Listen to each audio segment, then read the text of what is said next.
없다고 하더라도 뭐 제가 갈 부산 이유가 배제 별로 원칙이 없습니다. 있다라고 하는 것은 김비호가 혼자 떠들고 다니는 건데 지가 못 들어가니까. 여기서 김비호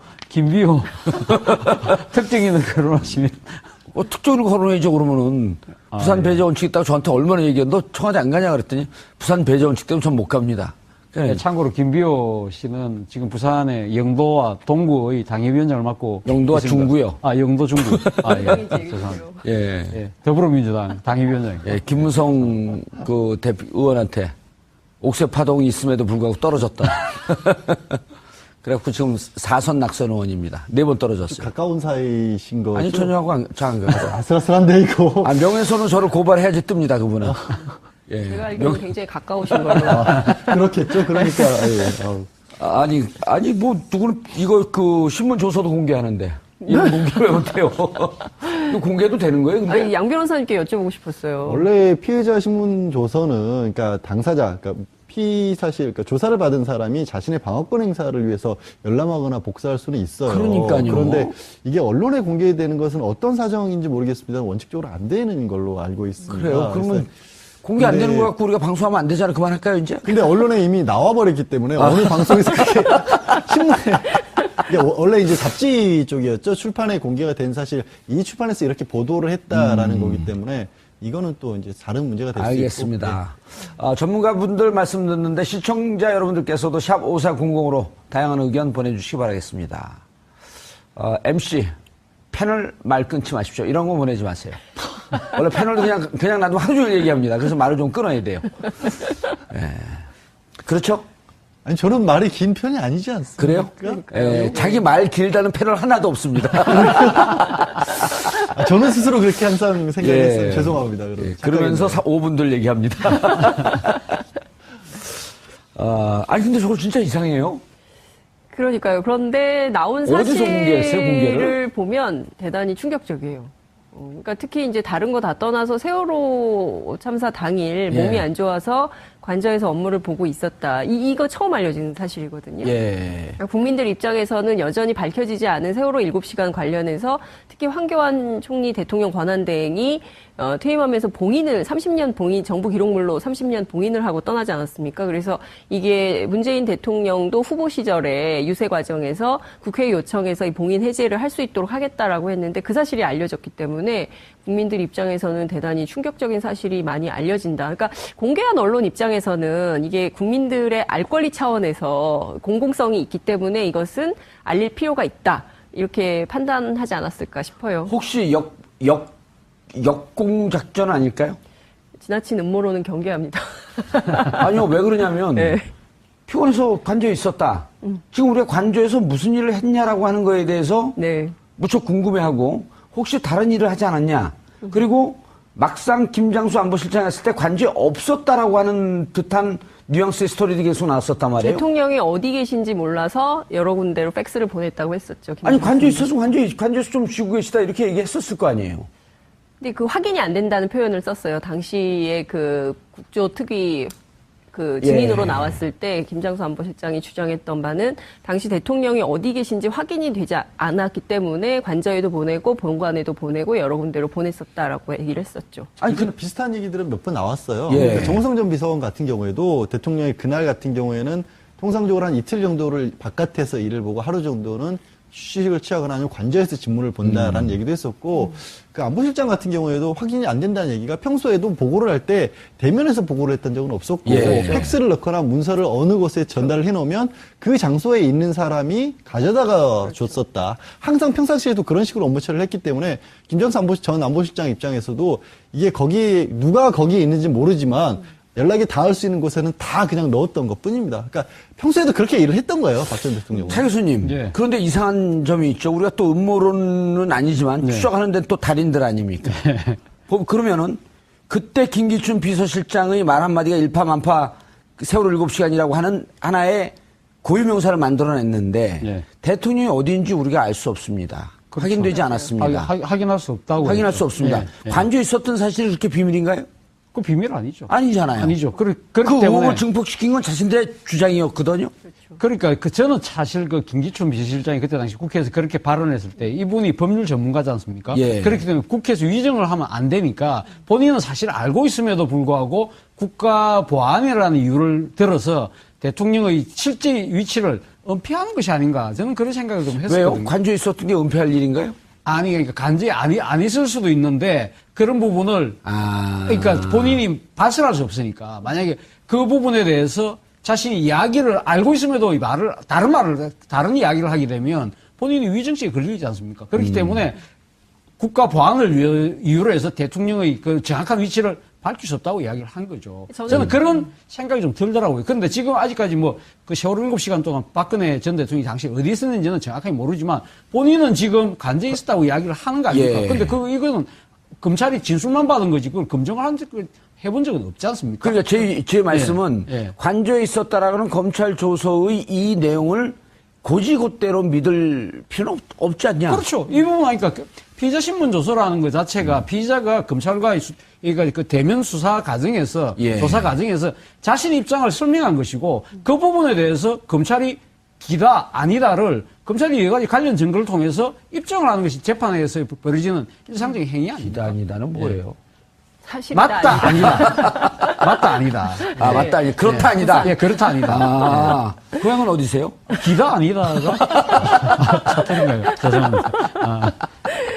근데 김기춘 비서실장의 어록 가운데 그 얘기도 있잖아요. 대통령이 계신 곳이 집무실이다. 이런 얘기를 했어요. 그건 이해는 좀 가요, 저는. 아, 그래요? 예. 근데 저는 좀, 그러니까 그 민주주의 기본 원칙에는 어긋나는 것이 아닌가라는 생각이 좀 들어요. 왜냐하면 문재인 대통령도 연차 휴가를 쓰셨잖아요. 예. 그러니까 어찌 보자면 대통령직이 굉장히 그 대한민국에서 최고위 공직자이긴 하지만 이분도 따져보면 직장인이거든요. 공무원이죠. 공무원이고 그렇기 때문에 당연히 출근을 해야 되는데 박근혜 대통령 같은 경우에는 그런 공직에 혹은 직장의 개념이 없고 자기가 있는 곳이 곧 지미국 국가다 뭐 이런 식으로 이해가 그러니까 안 되네요. 인식의 문제가 있었던 거죠. 그러니까 저는 김기춘 비서실장이나 박근혜 대통령이나 지금 이 상황이 왜 벌어지는지조차도 아직까지도 이해가 제대로 안 되는 거 아닌가라는 상황 인식의 문제. 전 이것이 굉장히 큰 문제라고 봅니다. 장 기자님의 아주 그 깨알 같은 설명 들으니까 이해가 되네. 제가 잘못한 것 같네요. 저도 그 공감을 하는 게요. 네. 저는 굳이 거짓말을 하지 않았을 것 같아요. 아, 그래요? 예, 굳이 이게 조서에 나온 부분을 저는 상당 부분 믿어요. 그러니까 왜 그러냐면 진짜 그렇게 뭐 심각한 상황이 아니라고 그 정도는 할 수 있다라고 아마 생각을 했을 겁니다. 예. 그러니까 피곤하니까 내가 관저에서 사인하고 평소 업무 보던 방식대로 그냥 보고가 들어오니까 서면 늦게 서류로 사인해놓고 그렇게 얘기했잖아요. 상춘제에서 1월쯤이었나요? 기자들 갑자기 불러 모아서 얘기할 때도 하루 종일 결제 서류 이만큼 올라가 있는 거 사인하고 하다 보면 저녁 때쯤 되면 너무 피곤해요. 뭐 이런 식의 그런 정도의 상황 인식이었고 그랬던 거지. 그걸 뭐 일부러 감췄거나 지금도 이 순간에도 조서에 나와 있는 대로 필요한 조치는 다 취했다. 그러니까 열심히 하시라. 이런 정도면 되지 않았느냐. 뭘 더 하느냐. 저는 이게 거짓말하는 게 아닌 것 같아요. 저는 그런 인식이 있다고 생각해요. 사실 그럼 이제까지 롯데를 뒤졌고, 롯데 잘못 뒤졌죠. 그 다음에 안가를 뒤졌고, 평창동을 뒤졌고, 또 다른 곳을 뒤졌던 기자들은 다 헛다리 짚은 거네요. 그러니까 인식의 문제인데 우리가 비정상이 정상으로 돌아왔다는 얘기를 왜 하겠습니까? 그쪽에서 생각해서 박 전 대통령의 인식은 그냥 그런 정도의 인식이었던 거예요. 그러니까 배에서 해상 사고가 일어나는데 내가 어차피 할 수 있는 거 없잖아. 해명이 그거잖아요. 전문가들에게 맡겨놓는 것이 오히려 더 잘하는 것이라고 생각을 했다. 나 수영할지도 모르는데. 그러니까 그런 게 그러니까 자꾸 보통 다른 사람이라면 나라면 아니면 일반적인 국가 지도자라면 이라는 개념을 가지고 접근을 하니까 이해가 안 가는 건데 그 머리에 하는 사고방식 자체를 그쪽에 맞춰놓고 생각을 하면 저는 이해할 수 있다고 봐요. 이해한다 그러면서 아주 그냥 교묘하게 이렇게 쿡쿡 찌르네요. 제가요? 예. 전 그런 사람 아니에요. 아니 근데 세월호 7시간의 문제가 처음 불거졌을 때는 뭐 문제는 박근혜 전 대통령이 청와대 밖에 있었냐 안에 있었냐 그 이야기가 논란이 있다가 성형 시술을 받았냐 안 받았냐 이거 좀 문제가 됐었던 거 안에 아니에요? 관제에 있는 건 거의 지금 다 일치되는 거 아닙니까? 문제는 7시간 저 관제 안에서 뭘 했느냐가 이제 쟁점이었지만 그 부분은 정확하게 아직 밝혀진 것은 없죠. 없는데 그 안에 저는 그런 생각을 해봅니다. 그러니까 그 안에서 뭐 성형 시술을 안 받았을 수도 있고 그 아직 뭐 진실을 더 밝혀져야 되겠지만 이 박근혜 전 대통령이 한 이야기가 뭡니까? 그날 좀 피곤해가지고 관제에서 조금 편하게 일했다는 이야기 아닙니까? 그렇다고 한다면 사실 세월호 사건이 일어났을 때 아마 청와대 참모들 입장에서는 아마 대통령에게 보고를 하기가 상당히 주저주저 할 수밖에 없지 않았을까 하는 생각이 듭니다. 사실 박근혜 전 대통령이 매일 집무실에 안 나온 스타일이라고 한다면 매일마다 아침마다 아마 청와대 참모들은 아침에 이 이야기 할 겁니다. 뭐 청와대 참모들이 그렇게 썼다고 하니까 오늘 할매 어디 계시노? 어디 계시냐? 그렇게 물어보지 않겠습니까? 오늘 그 집무실로 오시는지, 관제에 계시는지. 사실 이것은 잘못 오셨어요. 시트콤 하는 데 가셔야 돼. 앞서 아까 부산 이야기를 하시는 바람에 제가 약간 좀 풀렸습니다. 죄송합니다. 죄송한데. 근데 어쨌든. 할매 어디 갔노? 할매 어디 계시노? 뭐 이런 식으로 계시노? 충분히 이야기할 가능성이 있다는 거죠. 근데 오늘 관제에 계신다. 근데 왜 관제에 계시냐? 오늘 좀 피곤하신 것 계속 같아. 부산 버전 해보세요. 왜 관제에 계시노? 이제 개그는 그만하시고. 그래서 그런 식으로 이야기가 되는 과정에서 박근혜 대통령이 당시 피곤해서 관제에 계신다는 것이 만약에 핵심 참모들은 다 공유가 알게 모르게 됐을 거예요. 됐다고 한다면 이런 사건이 큰 사건이 터졌는데 그 상황에서 대통령이 보고를 해야 될지 말아야 될지에 대해서 내부적으로도 자기들끼리 미묘한 신경전이 벌어졌을 가능성이 있다. 예. 실제 또 그 보고서 올라갔을 때도 청와대, 관제에 근무하는 근무 요원들조차도 제때 전달을 하지 않았을 가능성도 배제할 수 없다는 거죠. 알겠습니다. 근데 전반적으로 저는 이 진술에서 드러난 박근혜 대통령의 상황 인식에 굉장히 문제점이 많다고 생각을 하는데요. 이를테면 뇌물 혐의와 관련해서 뭐 내가 그 더러운 돈을 받겠다고 대통령이 됐겠냐. 예, 그 사람을 어떻게 이렇게 더럽게 만드냐 뭐 이런 얘기를 한 것. 그리고 이제 뇌물을 받으면 조용히 은밀하게 받지 그렇게 공개적으로 재단 만들어서 받았겠냐 내가 뭐 이제 이런 인식도 그렇고요. 그리고 기업들이 자발적으로 돈 낸다고 해서 되게 기뻤다 뭐 이런 이제 표현들을 하는데 그러니까 전반적으로 보면 어떤 절차의 정당성에 대한 인식이 아예 없는 것 같아요. 그러니까 당연히 이게 공무상에 필요하고 어떻게 일이 되어가는 과정에 대한 인식 자체가 없고, 그러니까 자신이 주장하면 그 자체가 그냥 일이 되어서 딱 되고, 뭐 이런 생각을 갖고 국정 운영을 했기 때문에, 오늘의 이 국정농단 사태가 벌어진 것이 아닌가라는 생각을 하게 됩니다. 예. 그런데 이제 그쪽으로 넘어가기 전에 우리 네. 세월호 문제를 계속 얘기했기 때문에 이제 어쨌든 뭐 오늘 이 시간에 세월호 얘기만 다 해도 이게 우리가 밥값 하는 거예요. 네?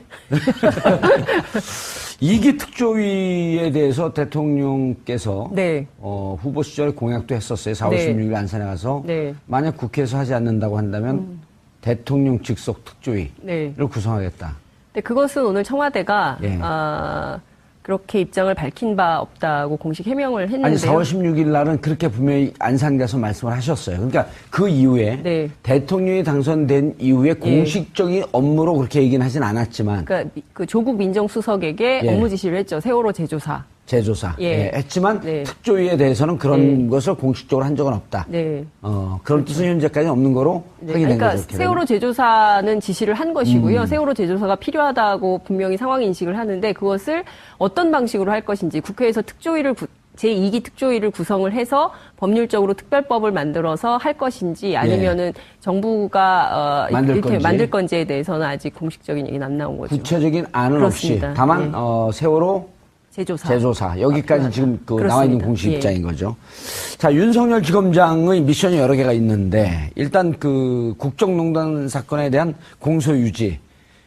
공소유지가 이제 그 박근혜 최순실 재판을 병합을 했잖아요. 그렇습니다. 그다음에 이제 특조단하고 특검이 하나로 묶어갖고 할 수 있는 그 계기가 마련돼서 근데 이제 그 정비는 좀 된 거예요. 그렇습니다. 그런데 세월호 수사방해 의혹에 대해서 조사하겠다.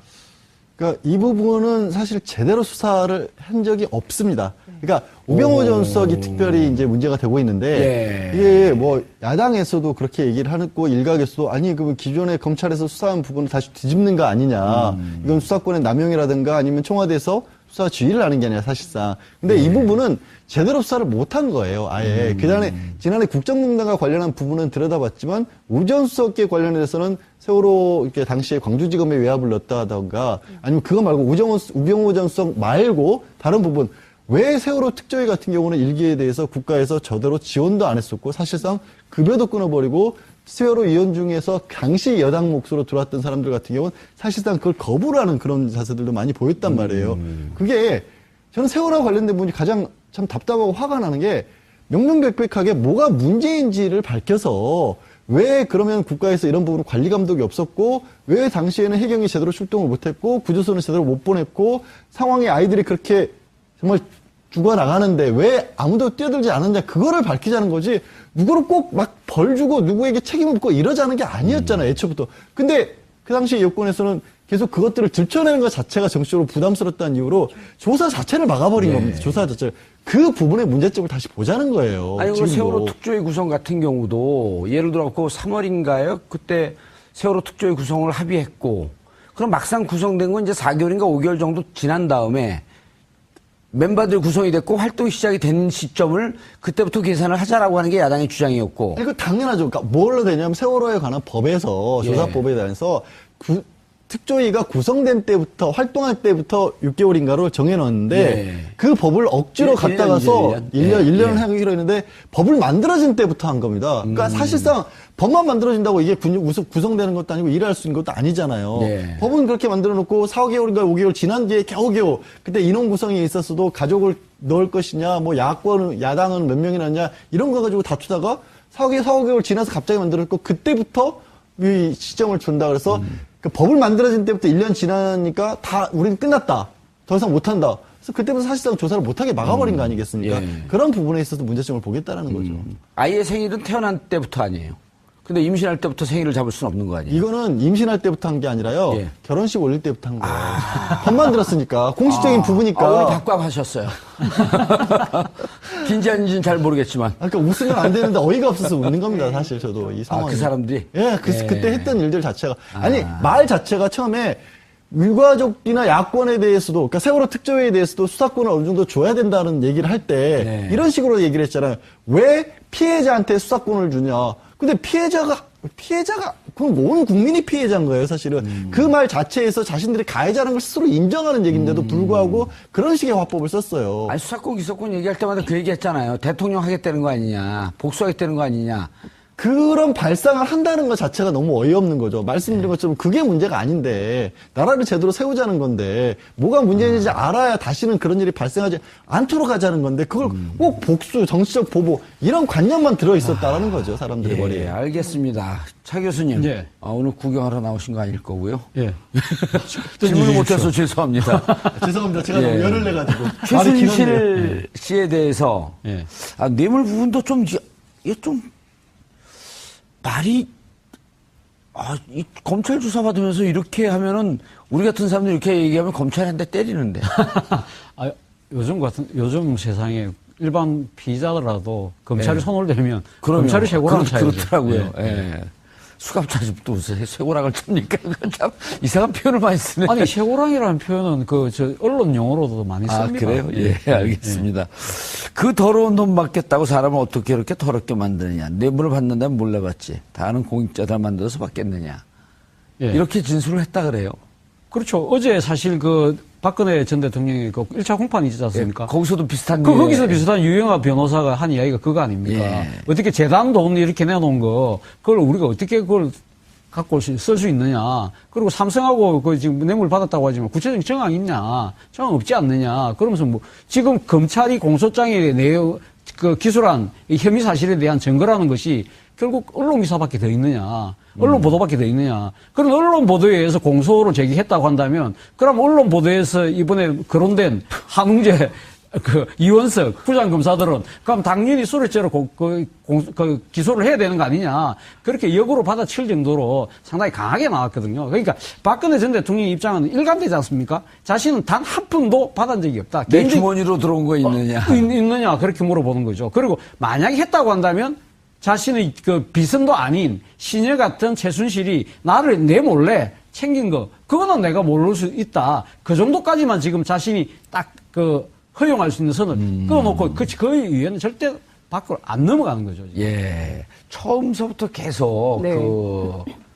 누군가 정규재? 정규재 TV. 예, 정규재 TV에서도 그랬고, 예. 1월 1일 기자들 모아놓고도 예. 그랬고, 처음에 피해자인 것처럼, 네. 그 다음에 점점 시간이 지나면서 아주 고도의 음모에 의한 희생자. 네. 그런데 정규재 TV에서 사실 그랬죠. 예. 음모론을 상당히 강조했죠. 돈 얘기에서도, 아니, 나중에 그 이후도 여러 차례 이제 그런 얘기, 유사한 얘기들이 나오는데, 지금 뇌물 얘기 보면은 최순실 얘기가 묶어서 보게 되면 마치 그냥 최순실한테 당한 듯. 그렇죠. 내가 죄가 있다면 최순실이 그러고 다니는 걸 몰랐다는 것 정도로 이제 그 축약해서 주장을 하고 있는데 사실 이 주장이 납득이 그대로 돼요? 납득되긴 어려울 것 같아요. 그러기에는 너무 많은 증거들이 그 깨알 같은 지시들이 나오지 않았습니까? 정호성의 녹취록, 그 다음에 우리가 계속 방송에서 얘기했지만 안종범의 수첩, 39번의 예. 수첩, 그 김영환 민정수석의 안종범 수첩 같은 경우는 문장으로 구성되어 있다는 거 아닙니까? 그럼 네. 왜냐하면 주는 대로 불러주면서 적으니까요. 그러면서 지금 제대로 적고 있죠라고 하는 확인까지 했다는 거 아니에요? 그러니까요. 그러니까 너무나 많은 증거 자료들이 넘쳐나고 있는 것이죠.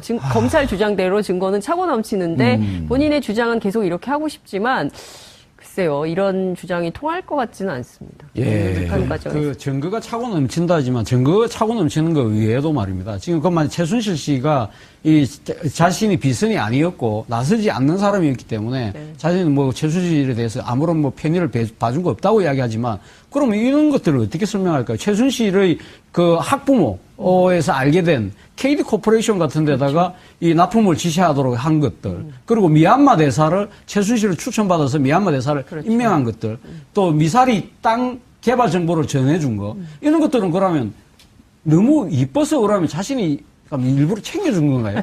이런 부분들이 설명이 안 된다는 거죠. 그러니까 증거도 증거지만 지금 최순실 씨가 상당히 국정농단을 저질러 놓은 부분에 있어서 박근혜 전 대통령이 그럼 왜 최순실 씨를 이렇게 도와줬을까? 거기에 대한 합리적인 해명이 없다는 거죠. 그러니까 이런 것도 있어요. 지금 차 교수께서 지적하신 부분 더하기 박 전 대통령이 생각하는 뇌물, 부정한 일 이런 거의 범위가 일반적인 시각에서 보는 뇌물 부정한 일하고 범위가 다른 거예요. 그럴 수 있겠네. K스포츠 이런 거 만드는 거, K스포츠하고 미르 이런 거 만들어낸 거는 부정한 일이 아닌 거예요. 그리고 기업들 불러서 대통령 입장에서 그냥 편히 얘기를 했는데 자기들이 알아서 한 거지 자발적이라고 하잖아요. 그러니까 아버지 때는 늘 그랬고. 늘 또. 그랬으니까 그냥 불러서 그랬으면 좋겠다. 하지만 나는 손목을 비틀진 않았다.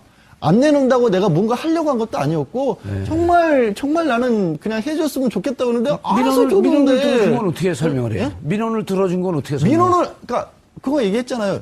어머님이 유지부터 청와대까지 들어온 민원들이었으니까 챙겨야 한다. 그리고 여러 가지 대화 통로가 있을 수 있지만 자기가 들을 수 있는 통로가 최순실밖에 없었으니까 거기를 챙겨준 것뿐이죠. 어려운 기업이었고 그리고 좋은 데라고 하니까 기술력도 있다고 하는데 검증 과정도 필요 없었던 거죠. 그런 아주 극히 일부에 가는 거고 최순실이 나댄지 몰랐다는 거는 그렇게 미래하고 K스포츠가 만든 다음에 일부 그중에서 직접적으로 최순실이 빼겠다고 한 세무들도 있었지 않습니까? 예. 그거 하나는 잘못됐다고 보는 거예요. 그거는 잘못됐지만 그거는 내가 몰랐다는 거죠. 그러니까 지금 검찰이 보는 큰 그림 삼성이 정유라를 도와주려고 했던 것도 체육 스포츠 육성 사업이었고 승마 경기에 도와주는 것 중에서 전체 그림이 원래는 그렇잖아요. 삼성하고 계약을 할 때도 승마협회 전체를 도와주는 걸로 계약을 그렇게 했는데 했었죠. 예. 최순실이 뺀 거 아니에요. 정유라만. 그건 몰랐다. 하지만 삼성이 승마 사업을 도와주게 하는 건 나는 국가의 스포츠 사업을 장려한 거다.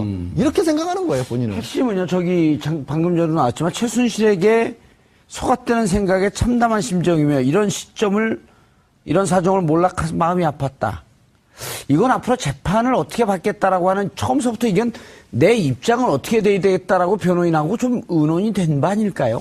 상당히 크게 조율이 된 거죠. 그렇죠, 근데 된 거죠. 변호인하고 의견을 하는 것도 변호인도 유영하 변호사가 대표적이고 나머지 분들도 제가 조금 전에 말씀드린 박 전 대통령이 대통령으로서 그 정도 일을 할 수 있는 거 아니냐라는 범위를 수용하는 변호사들로 구성이 됐어요. 제가 보면 나와서 하시는 말씀들도 박 전 대통령 입장하고 같아요. 그렇기 때문에 이런 부분들은 이 뇌물이라고 하는데 아니 구체적으로 공모관계가 안 나오지 않느냐. 근데 이런 거대한 국가와 관련된 뇌물 사건에서 누가 어떻게 몇 날 몇 시에 만나서 우리 이렇게 합시다. 누가 이렇게 가서 강요하고 나는 불러다가 독대하면서 얘기하고 이런 식의 공모를 하는 법은 없어요. 그러니까 이런 걸 순차적 공모라고 하는데 최순실이라는 사람이 우리 재단이라고 이런 것들에 대해서 계획을 추진하기 해봅시다. 그러면 대통령이 이런 건 괜찮을 것 같다라고 하고 뭐 비서관들은 현안 자료로 제공을 하고 그걸 보고 대통령 입장에서 지금 뭐 삼성이 예를 들어서 어려운 일 겪고 있죠라고 얘기를 하면 삼성 쪽에서는 알아서 움직인다는 거죠. 그걸 그럼 셋이 뭐 청와대 어느 날 방에서 모여가지고 밀당을 꾸며서 우리 이런 식으로 해가지고 돈을 빼들 이런 식으로 애초에 이루어지는 범죄가 아니 없어요. 그게 전두환 노태우 그 뇌물 그다음에 협박 공갈 이럴 때 협박 이럴 때도 이 대통령 권한이라고 하는 것이 워낙 막강하기 때문에 포괄적 뇌물죄라고 하는 게 그때 나온 거 아니에요? 포괄적 뇌물죄는 대가 관계에서 나온 거지만 예. 제가 설명드린 것은 공모라는 것도 그렇게 포괄적으로 있을 아름아름으로 수 없는 거 이루어지는 아니에요. 거지 누가 그걸 그럼 누구는 이거 하고 누구는 저거 이렇게 어차피 안 한다는 거죠.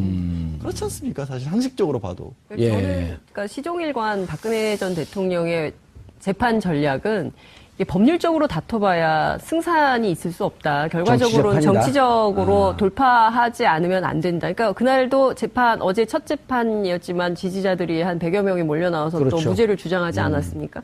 그러니까 결과적으로 본인과 관련, 최순실 씨는 논외로 친다 하더라도 본인의 범죄 사실과 관련해서는 정치적 돌파구가 마련되지 않으면 헤어날 길이 없다라고 생각을 해서 끊임없이 무죄를 주장하고 지지자들을 모아서 정치적으로 돌파하겠다 이런 주장 선언으로 보입니다. 그러다가 서로 유죄가 나와서 네. 법정 최고위원이 나온다고 할지라도 어쨌든 정치적으로 그렇죠. 풀어야 할 문제다 네. 이 문제는. 어제도 굉장히 수척해 보였지 않습니까? 네. 그리고 최순실 씨의 태도와 굉장히 많이 차이도 나서 국민들이 보기에도 차재학 교수님, 예. 이런 거죠. 만약에 지금 이 정권에서 전 그러기 난망하다고 생각을 하지만 네. 어쨌든 이것을 통치자의 한 성격. 예. 이렇게 보면 나중에 이제 정치적 타결의 여지도 있을 수 있겠다라고 하는 게 이제 박근혜 측 전 대통령 측의 희망사항이고 바람사항일 텐데요. 그렇죠. 예. 그리고 이제 그렇게 되다 보면, 박근혜 전 대통령, 즉 박근혜 전 대통령 자신은 이런 정치적 타협의 대상이 될 수는 있겠지만, 최순실은 그 대상이 아니지 않습니까? 그렇죠. 바로 그 부분에 있어서 지금 사실 둘이 입장이 갈릴 수밖에 입장이 갈릴 수 없잖아요. 있고 그 때문에 어제 그 병합 심리하는 부분에서 박근혜 대통령 측에서 강하게 반대한 그 배경에는 그런 것도 깔려 있다고 저는 봅니다. 두 사람의 입장 차이가 분명히 다른 거거든요. 최순실 씨는 어떤 식으로 해든 자신의 행위를 감량시키는데 아마 초점을 맞출 것이고 예. 박근혜 전 대통령은 뭐 아니면 도라는 식으로 정치적 투쟁을 가는 거 아닙니까? 그래서 본인이 정치적 박해에 의한 정치적 희생자다. 정치적 박해의 그런 희생자로 포장을 해야만 나중에 어떤 식으로 정식 타협이 가능할 수 있다고 생각을 한다는 거죠. 예. 그렇기 때문에 지금 최순실 씨와 관련된 이 여러 가지 자신과 공모되어 있는 여러 가지 범죄 혐의를 전부 다 최순실에게 다 떠밀고 있는 거 아닙니까? 속았다. 그런 식으로 하고 있는 건데 어제 근데 상당히 최순실 씨의 반응은 재밌었습니다. 최순실 씨는 어제 박근혜 전 대통령이 하고 같이 만났습니다만 눈길 한번 안 주는에도 불구하고 못 받았음에도 불구하고 적극적으로 박근혜 전 대통령을 옹호했습니다. 그러니까 이 지금 박근혜 전 대통령이 이렇게 법정에 놓은 것 자체가 자신의 잘못이다. 제 잘못이다. 그런 이야기하면서 이번 수사 자체가 검찰이 처음부터 박근혜 대통령을 축출하기 위해서 결론을 정해놓고 수사를 했다. 그런 식으로 강하게 지금 이야기를 한 부분이 있거든요. 그런데 문제는 최순실 씨가 끝까지 이런 자세를 갖고 갈 수 있느냐는 거죠. 같은 재판정에서 앞으로 아마 지금 이 최순실이 속아서 참담한 심정이라는 이야기가 피의자 신문 조서에는 나오지만 이걸 법정에서 박근혜 전 대통령이 본인의 입으로 이야기했을 때 같이 듣고 있던 최순실 씨는 가면 어떻게 반응을 할 것이냐는 거죠. 어떻게 반응할 것 같아요? 이거는 조금은 저는 그냥 짐작하기 어려운 부분이요. 박 전 대통령과 최순실의 관계를 박 전 대통령 최순실은 물과 공기 같은 존재였을 것 같아요. 평생에 있어서. 그러니까 어떤 의미냐면 앞으로도 그럴까요? 그게 이제 관건이 되는 거죠. 예. 앞으로도 그럴까. 그러니까 박 전 대통령이 이런 얘기했죠. 정호성 전 비서관하고 최순실과 대화 나눈 녹취록을 들려주니까 왜 정호성 전 비서관이 최순실에게 이렇게까지 대우를 하느냐. 내 비서관인 줄 알았는데 왜 최순실의 예. 보스냐? 이런 걸 물어봤다는 거예요. 근데 박 전 대통령이 여기서 간과하고 있는 이 질문 자체가 참 이해가 안 가는 게 정호성 전 비서관은 누가 자신 옆에 붙여줬습니까? 최순실 정윤회요. 정윤회잖아요. 정답. 예. 빙고. 예. 그런데도 그것 자체를 모르는 거예요. 그러니까 모르는 척하는 거 아니에요? 아니요. 그러니까 왜 내가 물을 마시고 있고 왜 공기를 숨을 쉬고 있는지조차의 인식이 없는 거예요. 아주 모든 삶을 최순실이라는 사람이 다 챙겨줬기 때문에 그걸 최순실이 챙겨준다는 사실 자체 인식이 없는 거예요. 그러니까 그렇기 때문에 주변에서 농단이 일어나는데도 농단이라고 생각도 못 하는 거예요. 그런 다만 자기가 아까도 말씀드린 것처럼 최순실의 일부 특혜를 누리려 했다는 사실에 대해서는 배신감을 느끼겠지만 나머지 전체 그림에 있어서는 왜 이게 일이 어그러졌는지를 몰라요. 그냥 그렇게 살아왔기 때문에 평생을 당연히 받아왔기 아니, 때문에. 근데 최순실 씨는 그럴 거 아니에요. 무슨 얘기입니까? 무슨 내가 이용했습니까? 시킨 대로 했습니다. 최순실조차도 이게 예. 너무나 밀착 관계에 있었기 때문에 이게 이용이라는 생각도 안 하죠. 그리고 박 전 대통령이나 처음 터졌을 때도 그렇고 지금까지도 보면 이런 게 있어요. 대통령이라고 하는 사람이 이만큼 커다란 권한이 있는데 예. 그 권한에서 불법적인 일도 아니고 어차피 얘기만 해주고 들어줄 수 있는 일이면 요만큼의 특혜도 못 주냐? 그러니까 기업에 대기업에 소개시켜주고. 아니, 근데 점점 정신을 차릴 거 아니에요, 이제. 이거 지금 그러니까 그게 언제 정신을 차릴지 모르겠는데 저는 형이 45년 나옵니다. 구치소에 있으면서까지도 태도가 변함이 없는 걸 보면 못 바꿀 것 같아요, 그 인식이. 45년 중에 지금 뭐 60분의 1도 안 살았는데요. 애초에 저는 솔직히 기대 안 해요. 아, 박기리야 안 기대 바뀌어요? 안 해. 기대 안 해요. 그럼 둘 다 영원히 사는 거예요? 끝까지 억울하다고 생각하면서 정치적으로 탄압받았다고 생각하면서 누가요? 박근혜 대통령이? 두 사람 다. 저는 절대로 인식 못 바꾼다고 봐요. 그럼 우리 법무부 전문가들이 그러거든요. 징역 오래 살아야지 정신 차린다고.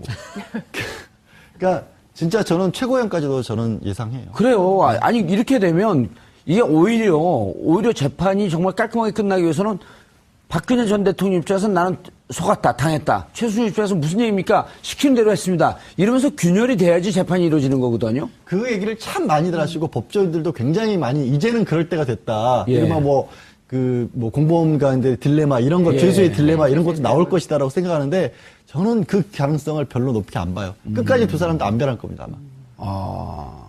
일주일에 두세 번씩 재판을 해서 이제 10월 말 10월 17일 이요. 이전에 이제 끝낸다는 게 이제 법원의 입장인데요. 저는 이제 이 세 개의 재판이기 때문에 재판 과정에서 두 사람이 어떤 심리적 변화를 겪게 될지는 양 변호사님 견해대로 될지 아니면 어떻게 될지는 좀 지켜봐야 되겠지만 큰 틀에서는 저는 이제 이 재판에만 집중할까 아니면 정치행위를 동시에 가져갈까 또 저는 정치부 기자로서 정치행위를 가져갈 수 있는 근거는 없어지잖아요. 아니 박근혜 대통령이 하는 게 아니라 자유한국당을 비롯한 바깥에 있는 사람들이 그것은 하는 것이죠. 그래서 이를테면 지금은 문재인 정부가 굉장히 국민들로부터 환영을 받고 있고 뭐 80%가 넘는 지지율을 받고 있으면서 초반 속도를 내고 있지만 이게 일정 정도 지나게 되면 또 다른 실수가 나올 수 있고 정치적으로 자신들이 승기를 잡을 수 있는 모멘텀이 온다라는 판단을 정치적으로 할 거라고 보고요. 그 기회에 역공의 기회가 생길 수 있다라는 생각은 할 것 같은데 그렇기 때문에 저는 문재인 정부가 더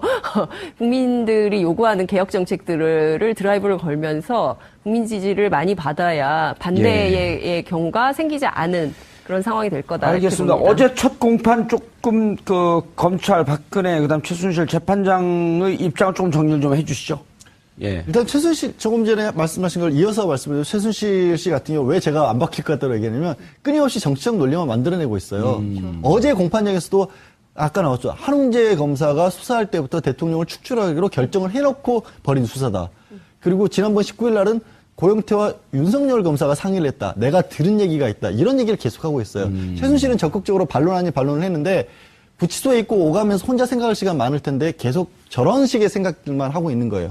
그다음에 박 전 대통령은 이제 대통령은 얘기한 바가 없고 유영하 변호사가 얘기를 했죠. 전부 다 부인을 하고 있고 뇌물 같은 경우에는 이게 전부 상상으로 만든, 그러니까 사상누각이라는 표현을 썼던 것처럼 상상으로 검찰이 추론만으로 만들어낸 증거도 없는 기소다라고 했고 블랙리스트와 관련된 부분은 전반적으로 이런 거죠. 대통령이 혹시라도 이게 부적절한 그러니까 좌파 예술인들이 활동하는 게 너무 걱정스럽다라는 얘기를 했을지 모르지만 그렇다고 해서 그 밑에 사람들이 알아서 벌인 일까지 대통령이 책임질 수는 없다라는 식으로 얘기를 했고 그것에 대해서 대통령은 전반적으로 나는 그냥 변호사가 한 일을 같은 입장이다라고만 했습니다. 예. 54 글자를 얘기했다고 하던가요? 박 전 대통령이 어제 인정신문까지 다 포함해서 고작 54 글자밖에 얘기를 안 했대요. 근데 박근혜 전 대통령 입장에서 어제 그 첫 번째 재판에서 자신의 이야기를 할 이유는 별로 없는 거죠. 앞으로 시간이 상당히 많기 때문에 그렇기 때문에 어제는 말을 아낀 걸로 보이는 거고요. 저는 이제 끝까지 이제 최순실 씨가 갈 것이냐 저는 생각이 약간 좀 다릅니다. 알겠습니다. 그건 다음 시간에. 자, 박근혜 전 대통령에 대한 재판이 어제 첫 시작했습니다. 이제 첫 걸음을 띄었습니다. 그리고 박근혜 전 대통령께서 알아야 할 것이 있습니다. 구속을 시킨 것은 검찰, 법원이지만 구속까지 이르게 했던 그 힘은 바로 국민의 촛불이었습니다. 5천만 국민이 지켜보고 있는 상황에서 부인을 하는 것이 과연 어디까지 통할지 지켜볼 일입니다. 없다고 하더라도 뭐 제가 갈 부산 이유가 배제에 별로 원칙이 있다라고 없습니다. 하는 것은 김비호가 혼자 떠들고 다니는 건데 지가 못 들어가니까. 여기서 김비호 특정 있는 거론하시면 특정을 거론해줘 그러면은 부산 배제 원칙 있다고 저한테 얼마나 얘기했는데 너 청와대 안 가냐 그랬더니 부산 배제 원칙 때문에 전 못 갑니다. 네, 참고로 김비호 씨는 지금 부산의 영도와 동구의 당협위원장을 맡고 영도와 있습니다. 중구요. 영도 중구. 예. 죄송합니다. 예. 예, 더불어민주당 당협위원장. 예, 김무성 그 대표 의원한테 옥새 파동이 있음에도 불구하고 떨어졌다. 그래갖고 지금 4선 낙선 의원입니다. 4번 떨어졌어요. 가까운 사이신 거죠? 아니, 전혀 하고 잘안 가요. 아슬아슬한데 이거. 명예훼손은 저를 고발해야지 뜹니다, 그분은. 예. 제가 알기로는 굉장히 가까우신 걸로. 그렇겠죠. 그러니까. 예. 아니, 뭐, 누구는 이거 그 신문 조서도 공개하는데. 이런 공개 왜 못해요? 이거 공개도 되는 거예요, 근데? 아니, 양 변호사님께 여쭤보고 싶었어요. 원래 피해자 신문 조서는 그러니까 당사자, 그러니까 피사실, 그러니까 조사를 받은 사람이 자신의 방어권 행사를 위해서 열람하거나 복사할 수는 있어요. 그러니까요. 그런데 이게 언론에 공개되는 것은 어떤 사정인지 모르겠습니다. 원칙적으로 안 되는 걸로 알고 있습니다. 그래요? 그러면 공개 안 되는 거 갖고 우리가 방송하면 안 되잖아. 그만할까요, 이제? 근데 언론에 이미 나와버렸기 때문에 어느 방송에서 그렇게 신문에 이게 원래 이제 잡지 쪽이었죠. 출판에 공개가 된 사실 이 출판에서 이렇게 보도를 했다라는 거기 때문에 이거는 또 이제 다른 문제가 될 수 있고. 알겠습니다. 전문가분들 말씀 듣는데 시청자 여러분들께서도 샵 5400으로 다양한 의견 보내주시기 바라겠습니다. MC 패널 말 끊지 마십시오. 이런 거 보내지 마세요. 원래 패널도 그냥 놔두면 하루 종일 얘기합니다. 그래서 말을 좀 끊어야 돼요. 예. 그렇죠? 아니 저는 말이 긴 편이 아니지 않습니까? 그래요? 예, 자기 말 길다는 패널 하나도 없습니다. 저는 스스로 그렇게 항상 생각했어요. 예. 죄송합니다. 그럼 예, 그러면서 5분들 얘기합니다. 아니 근데 저거 진짜 이상해요. 그러니까요. 그런데 나온 어디서 공개했어요, 공개를? 사실을 보면 대단히 충격적이에요. 그러니까 특히 이제 다른 거 다 떠나서 세월호 참사 당일 예. 몸이 안 좋아서 관저에서 업무를 보고 있었다. 이거 처음 알려진 사실이거든요. 예. 그러니까 국민들 입장에서는 여전히 밝혀지지 않은 세월호 7시간 관련해서 특히 황교안 총리 대통령 권한대행이 퇴임하면서 봉인을 30년 봉인 정부 기록물로 30년 봉인을 하고 떠나지 않았습니까? 그래서 이게 문재인 대통령도 후보 시절에 유세 과정에서 국회에 없으니까 만약에 그 부분에 대해서 자신이 이야기를 알고 있음에도 다른 이야기를 하게 되면 본인이 위증죄에 걸리지 않습니까? 그렇기 때문에 국가 보안을 이유로 해서 대통령의 그 정확한 위치를 밝힐 수 없다고 이야기를 한 거죠. 저는 그런 생각이 좀 들더라고요. 그런데 지금 아직까지 뭐 그 세월호 7시간 동안 박근혜 전 대통령이 당시 어디 있었는지는 정확하게 모르지만 본인은 지금 간제에 있었다고 이야기를 하는 거 아닙니까? 예. 근데 이거는 검찰이 진술만 받은 거지 그걸 검증을 해본 적은 없지 않습니까? 그러니까 제 말씀은 예. 관저에 있었다라는 검찰 조서의 이 내용을 고지고대로 믿을 필요는 없지 않냐? 그렇죠. 이 부분 하니까 피의자 신문 조서라는 것 자체가 피의자가 검찰과의 그러니까 그 대면 수사 과정에서 예. 조사 과정에서 자신의 입장을 설명한 것이고 그 부분에 대해서 검찰이 기다 아니다를 검찰이 여러 가지 관련 증거를 통해서 입증을 하는 것이 재판에서 벌어지는 일상적인 행위 아닙니까? 아니다는 뭐예요? 사실이 맞다 아니다. 맞다 아니다. 맞다 아니다. 그렇다 아니다. 예, 그렇다 아니다. 고향은 어디세요? 기다 아니다가 사투리인가요? 죄송합니다. 근데 김기춘 비서실장의 어록 가운데 그 얘기도 있잖아요. 대통령이 계신 곳이 집무실이다. 이런 얘기를 했어요. 그건 이해는 좀 가요, 저는. 아, 그래요? 예. 근데 저는 좀, 그러니까 그 민주주의 기본 원칙에는 어긋나는 것이 아닌가라는 생각이 좀 들어요. 왜냐하면 문재인 대통령도 연차 휴가를 쓰셨잖아요. 예. 그러니까 어찌 보자면 대통령직이 굉장히 그 대한민국에서 최고위 공직자이긴 하지만 이분도 따져보면 직장인이거든요. 공무원이죠. 공무원이고 그렇기 때문에 당연히 출근을 해야 되는데 박근혜 대통령 같은 경우에는 그런 공직에 혹은 직장의 개념이 없고 자기가 있는 곳이 곧 짐이 곧 국가다 뭐 이런 식으로 그러니까 인식의 문제가 있었던 거죠. 그러니까 저는 김기춘 비서실장이나 박근혜 대통령이나 지금 이 상황이 왜 벌어지는지조차도 아직까지도 이해가 제대로 안 되는 거 아닌가라는 상황 인식의 문제. 전 이것이 굉장히 큰 문제라고 봅니다. 장 기자님의 아주 그 깨알 같은 설명 들으니까 이해가 되네. 제가 잘못한 것 같네요. 저도 그 공감을 하는 게요. 네.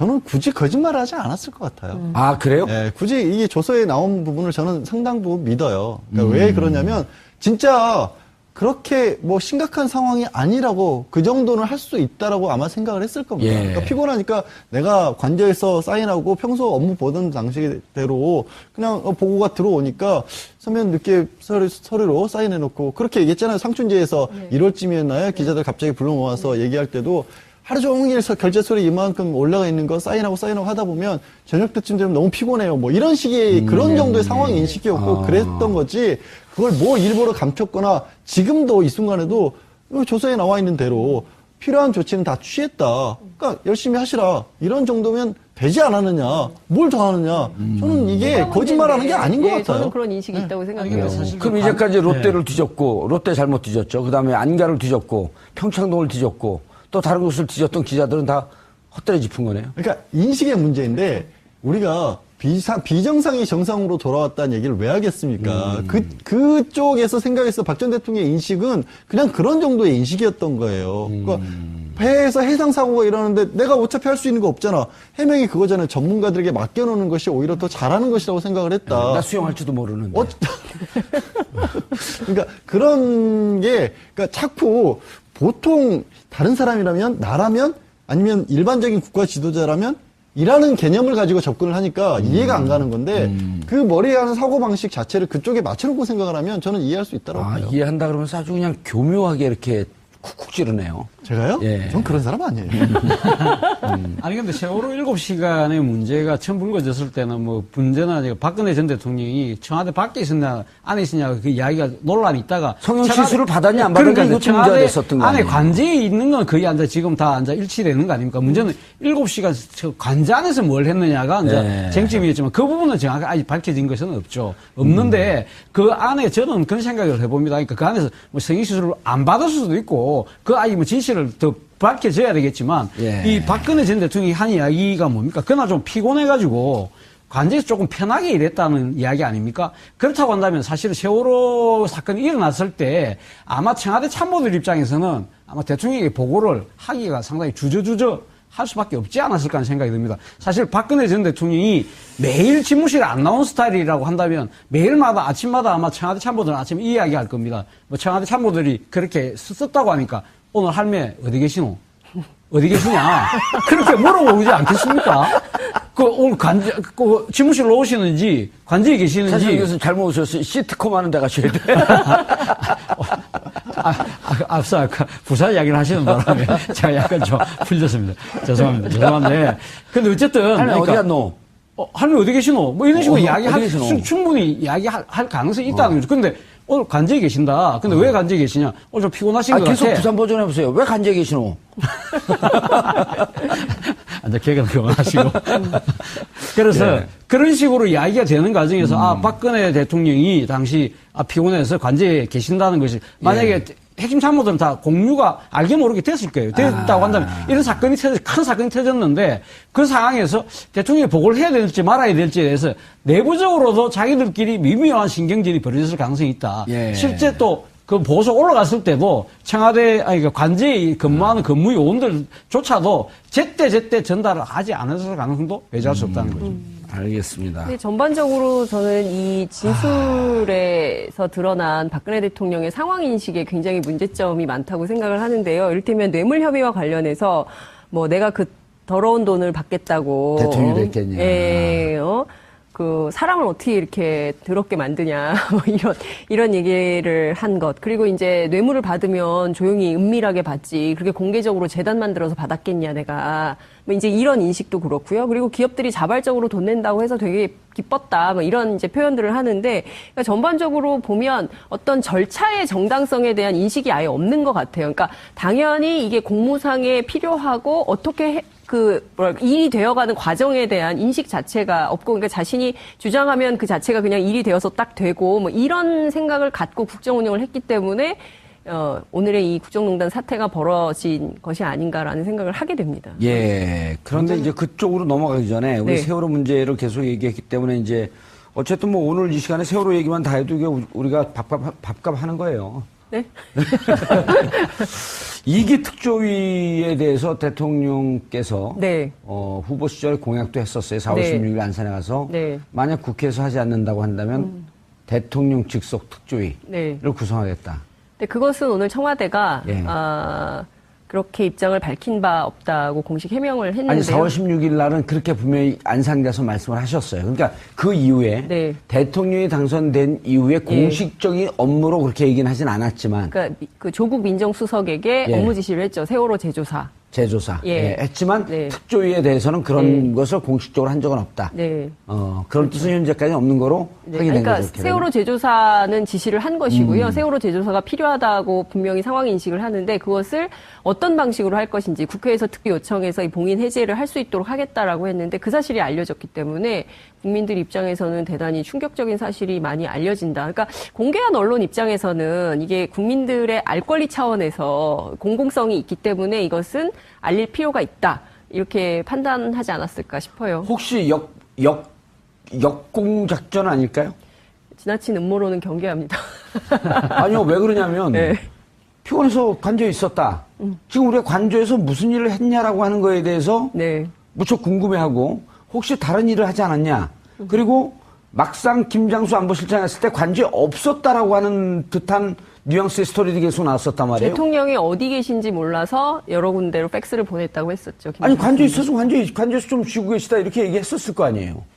근데 그 확인이 안 된다는 표현을 썼어요. 당시에 그 국조특위 그 증인으로 예. 나왔을 때 김장수 안보실장이 주장했던 바는 당시 대통령이 어디 계신지 확인이 되지 않았기 때문에 관저에도 보내고 본관에도 보내고 여러 군데로 보냈었다라고 얘기를 했었죠. 아니, 비슷한 얘기들은 몇 번 나왔어요. 예. 그러니까 정호성 전 비서관 같은 경우에도 대통령이 그날 같은 경우에는 통상적으로 한 이틀 정도를 바깥에서 일을 보고 하루 정도는 휴식을 취하거나 아니면 관저에서 직무를 본다라는 얘기도 했었고, 그 안보실장 같은 경우에도 확인이 안 된다는 얘기가 평소에도 보고를 할 때 대면에서 보고를 했던 적은 없었고, 예. 팩스를 넣거나 문서를 어느 곳에 전달을 해놓으면 그 장소에 있는 사람이 가져다가 줬었다. 항상 평상시에도 그런 식으로 업무 처리를 했기 때문에 김정수 전 안보실장 입장에서도 이게 누가 거기에 있는지 모르지만 연락이 닿을 수 있는 곳에는 다 그냥 넣었던 것 뿐입니다. 그러니까 평소에도 그렇게 일을 했던 거예요, 박 전 대통령은. 차 교수님, 예. 그런데 이상한 점이 있죠. 우리가 또 음모론은 아니지만 추적하는 데는 또 달인들 아닙니까?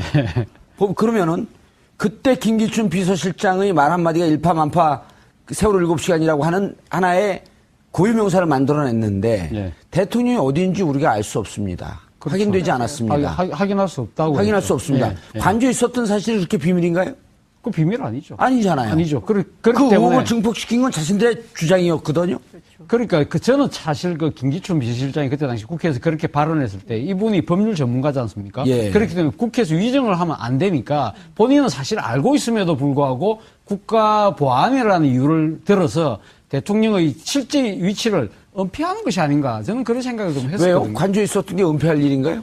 아니 그러니까 간지 안 있을 수도 있는데 그런 부분을 그러니까 본인이 발설할 수